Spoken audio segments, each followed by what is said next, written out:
Jean, chapitre 21.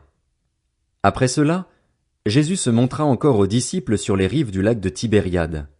Voici de quelle manière il se montra. Simon-Pierre, Thomas, appelé Didyme, Nathanaël, qui venait de Cana en Galilée, les fils de Zébédée et deux autres disciples de Jésus se trouvaient ensemble. Simon-Pierre leur dit, « Je vais pêcher. » Ils lui dirent, « Nous allons aussi avec toi. » Ils sortirent et montèrent aussitôt dans une barque, mais cette nuit-là ils ne prirent rien. Le matin venu, Jésus se trouva sur le rivage, mais les disciples ne savaient pas que c'était lui. Il leur dit, « Les enfants, n'avez-vous rien à manger ?» Ils lui répondirent, « Non. » Il leur dit, « Jetez le filet du côté droit de la barque et vous trouverez. » Ils le jetèrent donc et ils ne parvinrent plus à le retirer, tant il y avait de poissons.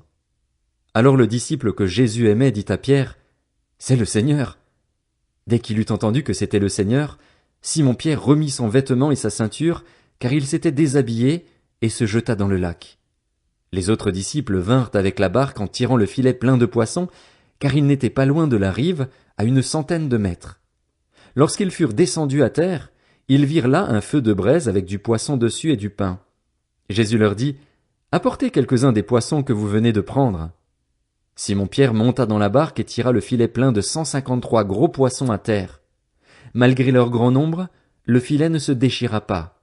Jésus leur dit, « Venez manger. » Aucun des disciples n'osait lui demander, « Qui es-tu ?» car il savait que c'était le Seigneur. Jésus s'approcha, prit le pain et leur en donna. Il fit de même avec le poisson. C'était déjà la 3e fois que Jésus se montrait à ses disciples depuis qu'il était ressuscité.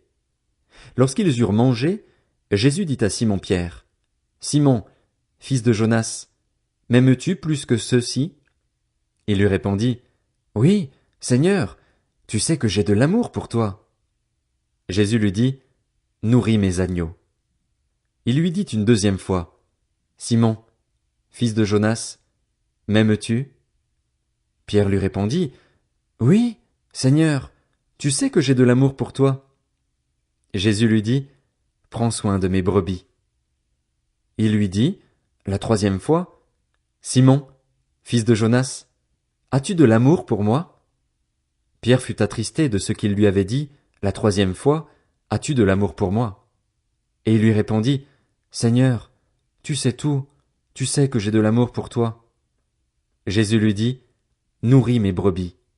En vérité, je te le dis, quand tu étais plus jeune, tu mettais toi-même ta ceinture et tu allais où tu voulais. Mais quand tu seras vieux, tu tendras les mains et c'est un autre qui attachera ta ceinture et te conduira où tu ne voudras pas. » Il dit cela pour indiquer par quelle mort Pierre révélerait la gloire de Dieu. Puis il lui dit, « Suis-moi. » Pierre se retourna et vit venir derrière eux le disciple que Jésus aimait, celui qui, pendant le souper, s'était penché vers Jésus et avait dit, « Seigneur, qui est celui qui va te trahir ?» En le voyant, Pierre dit à Jésus, « Et lui, Seigneur, que lui arrivera-t-il » Jésus lui dit, « Si je veux qu'il vive jusqu'à ce que je revienne, en quoi cela te concerne-t-il? Toi, suis-moi. » Là-dessus, le bruit courut parmi les frères que ce disciple ne mourrait pas.